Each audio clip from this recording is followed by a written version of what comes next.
बड़ी उम्र के साथ खींची विचारों की दीवार, यही तो है जनरेशन गैप सरकार।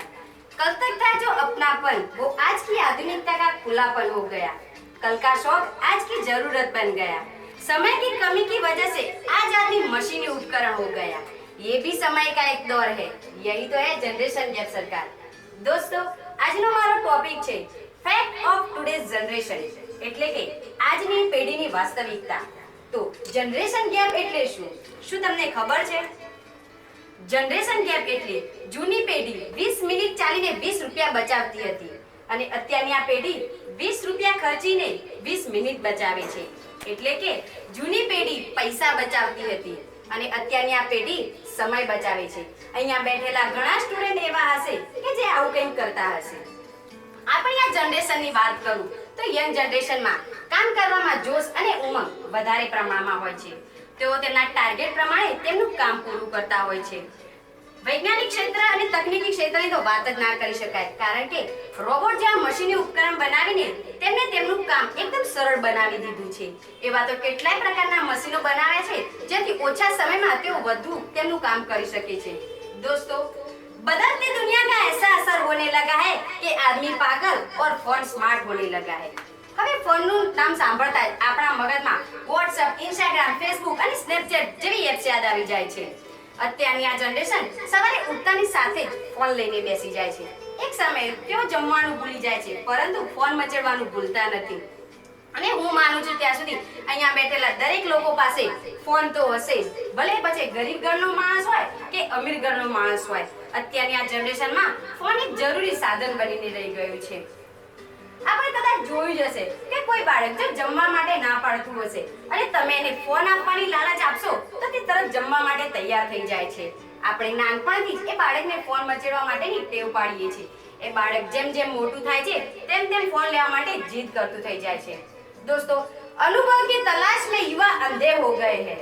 अनुभव की तलाश में युवा अंधे हो गए हैं। बुजुर्गों के अनुभवों को नकार कर ऑनलाइन हो गए हैं।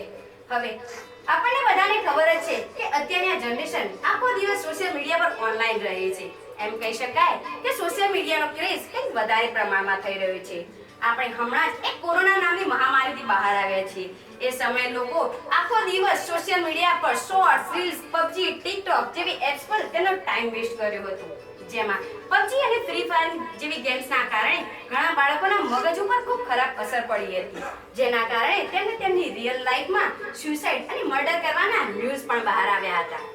આપણા પીએમ મોદી સાહેબે જેમ નોટબંધી કરી હતી તેમજ જો કદાચ નેટબંધી કરી હોત તો આજે કેટલાય લોકો પાગલ થઈ ગયા હોત અને કેટલાક લોકોએ સુસાઇડ પણ કરી દીધા હોત, કારણ કે અત્યારની આ જનરેશનને ઇન્ટરનેટની જરૂરત પડી ગઈ છે।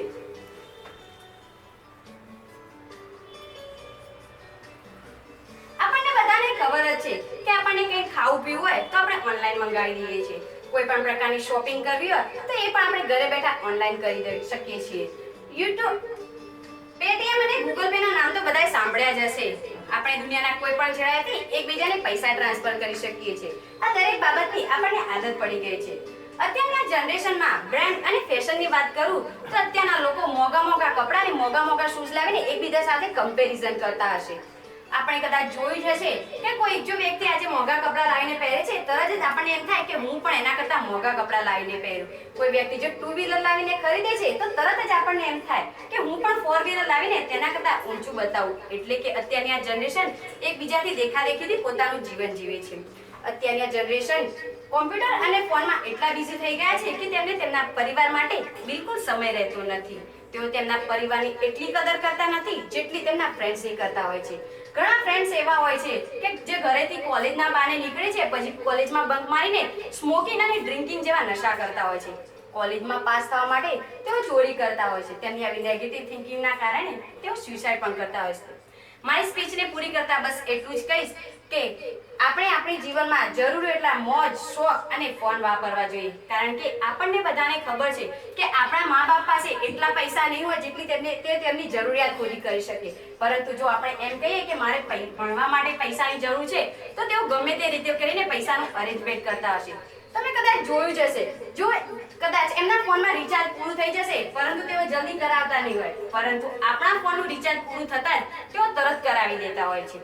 પણ આપણે આખો દિવસ સોશિયલ મીડિયા પર શોર્ટ્સ, રીલ્સ, ફેશન અને વ્યસનમાં આપણે આપણો ટાઈમ વેસ્ટ કરીએ છીએ, પરંતુ એટલો જ ટાઈમ જો આપણે આપણા ભણતર પાછળ વાપરીએ તો આપણને જીવનમાં સફળતા મેળવતા કોઈ રોકી શકતું નથી. એટલે બસ એટલું જ કહીશ કે હું ને તમે એટલે કે આપણે એક પ્રણ લઈએ કે આજથી આપણે આપણા જીવનને એક સાચા ડાયરેક્શનમાં લઈ જઈએ. Thank you so much.